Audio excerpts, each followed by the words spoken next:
Blacks before the law in colonial Maryland. Freedom or bondage. The judicial record.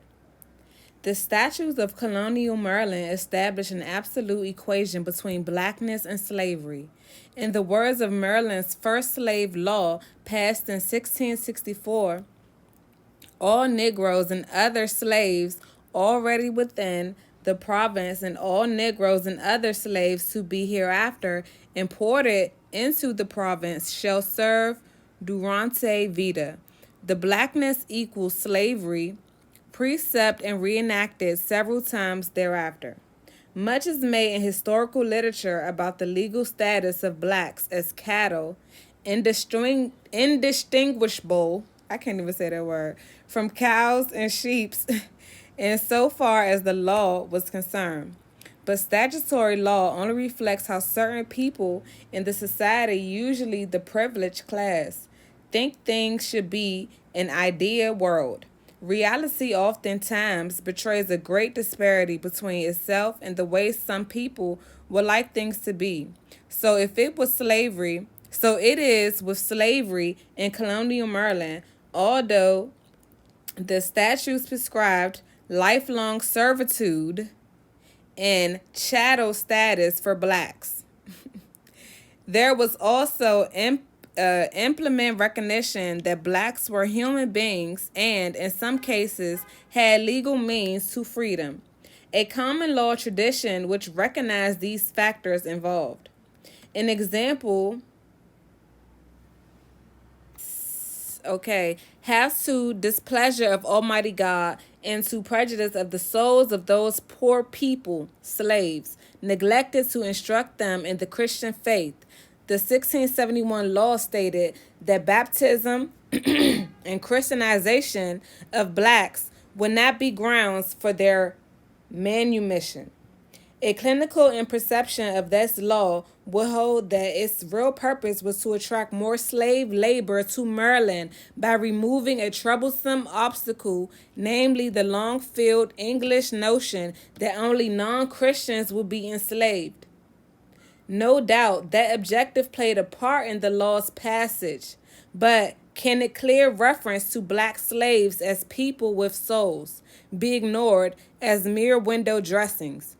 No, obviously, the whole matter troubled the minds of white Marylanders, or the question of Christianizing blacks would have been moot and the law unnecessary. Certainly, the law had the added benefit that Christian slaves could be taught to be dutiful and obedient slaves.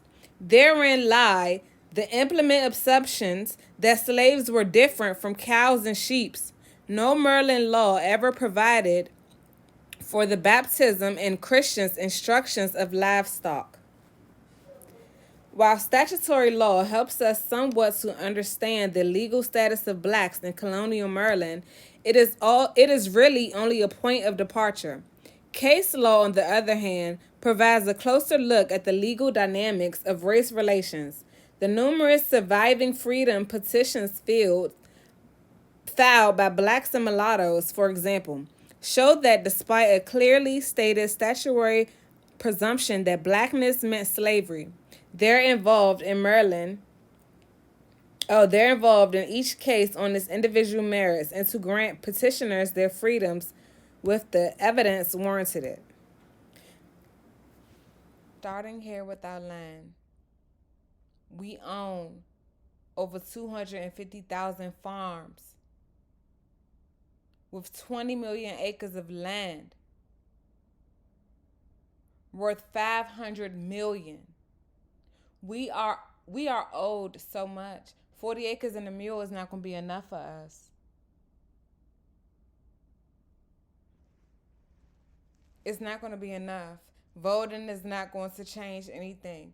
All Trump is going to do is give those people the freedom to believe that they are the true Americans. Because in all honesty, we have lost our fight because they have been having their foot in our back for the longest. So when everybody can come together and realize your problem is not with each other, then we'll be fine. We'll do better. We'll do better. We don't need to keep voting for these people. We don't need them. They need us. So let's get them off of our land because this is our territory. We cannot allow dogs to take over our stuff.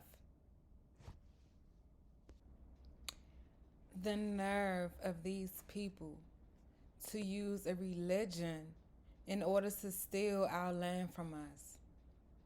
You have to be the most demonic, hateful, and evil spirited person to go and just steal somebody's land and then make it seem like they don't belong there. And then you poison these people. And this is the same government we have. And you asking for reparations and you're not going to get them because you're doing the same labor you've been doing. You've been a valet driver. You've been a cook. You've been babysitting and being mammies and shit. You've been doing that. The only thing they never did and they will never do is pay you the same amount they pay those people because immigrants are going to look out for other immigrants. We are not immigrants. We are prisoners on our own land. So this is an article with white people. It says white people only in Capitol Heights, Maryland. And they don't belong there. So how can y'all come and steal somebody's shit and then turn around and say we don't belong on our own stuff? This is why I cannot respect people who are still stuck and who still rather be stupid. We are owed a lot out here. A lot.